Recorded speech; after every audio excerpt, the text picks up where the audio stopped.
Thank you. Well, it's a pleasure to be here. And today I'm going to talk about an initiative that CIVICUS undertook a few years ago. It's called the CIVICUS Monitor. The CIVICUS Monitor is a participatory research platform that measures civic freedoms around the world. It measures the core civic freedoms of peaceful assembly, association, and expression, which are part of the constitutions of almost every country. We have global coverage, and you can see on that map where your country or territory lands as far as civic freedoms are concerned.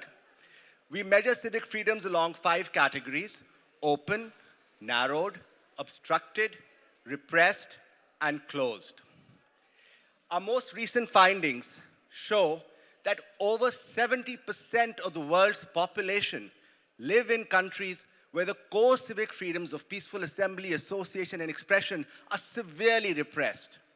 This means that if you speak truth to power, you uncover corruption in high places, you try to drive transformative change in your societies, you are likely to end up being smeared.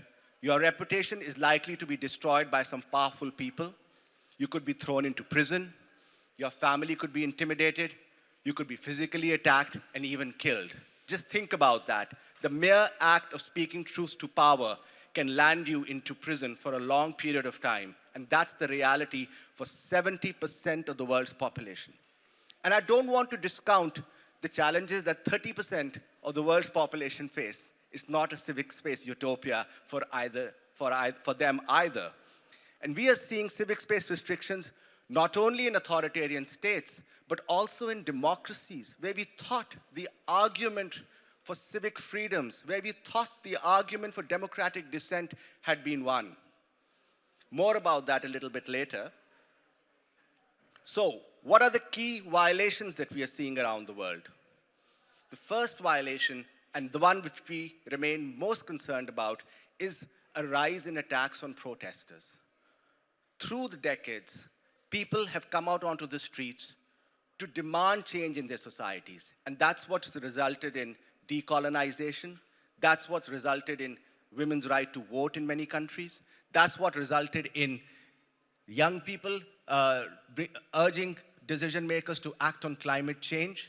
That's what resulted in moves for racial justice and civil rights.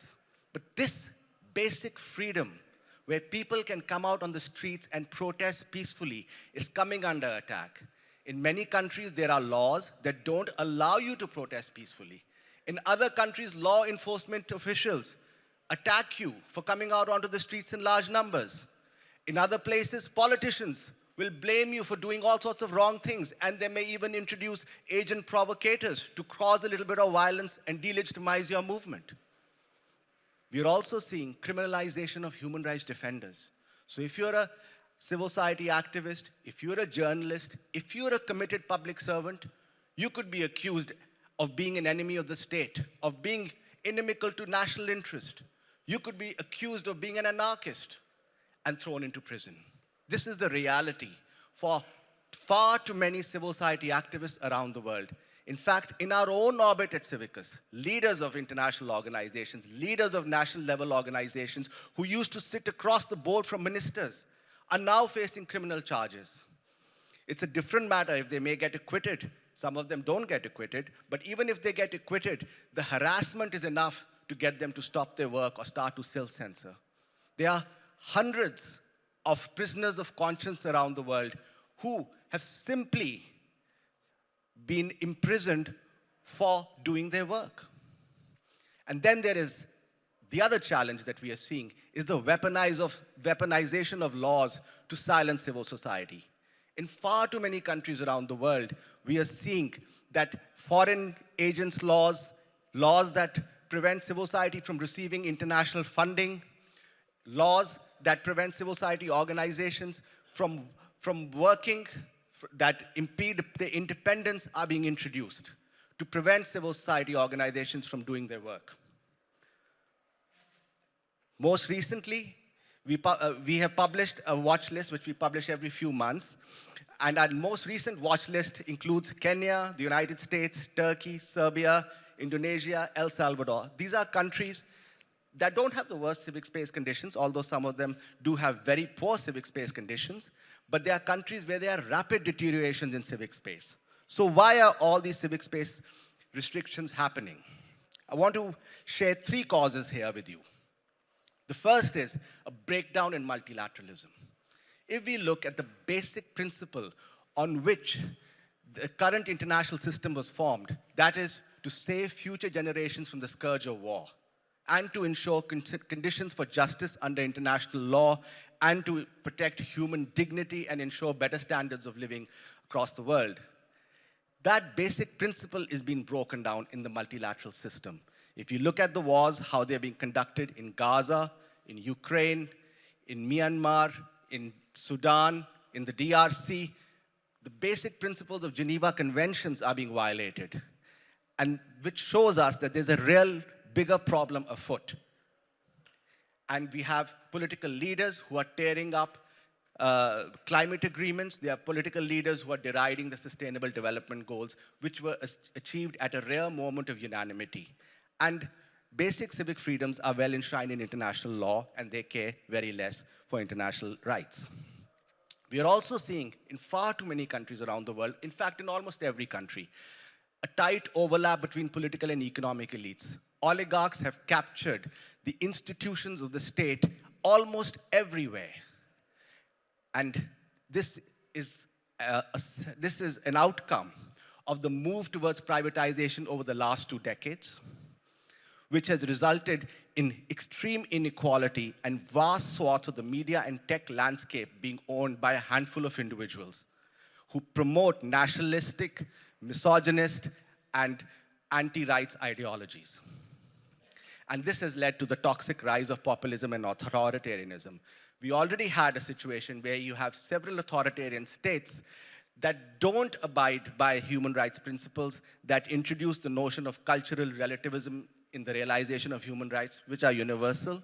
They also have put forward ideologies like national characteristics in development. And at the same time, in democracies, we are seeing a huge regression by the takeover of populist and authoritarian movements. So these are huge challenges that we in civil society are facing. So what should we be doing? At Civicus, we've been doing some serious thinking about what can we as civil society do and where have we failed. First, we've been doing some introspection because in the old days, we believed that the way to get power was to go to multilateral institutions and get new norms. We thought that if we talked to ministers and people in high places, we would get better policies and laws that would trickle down to people. But we forgot to focus on people. So we need to invest in people-centered communications. We need to speak directly to the people who make the change so that governments can come and go, but the rights-based discourse stays. We need to forge better connections with movements and activists who are leading change in societies around the world. And we need to restate the case for democracy as something that is hopeful, something that has space and place for everybody, something that leads to peaceful outcomes. And we need to challenge development models like the China model of development, the Rwanda model of development, the UAE model of development that seeks to de-link democracy from development and focus only on economic growth. So how can you help us? First, don't lose hope. Don't lose hope. Work with our members and partners around the world. Speak your truth. You can speak it loudly or you can speak it softly, but speak your truth. And work towards a better tomorrow. The future is yours, and we stand here at Civicus to embrace you and to work with movements and activists and organizations around the world who are willing to fight the fight for a more peaceful, just, equal, and sustainable world. Thank you.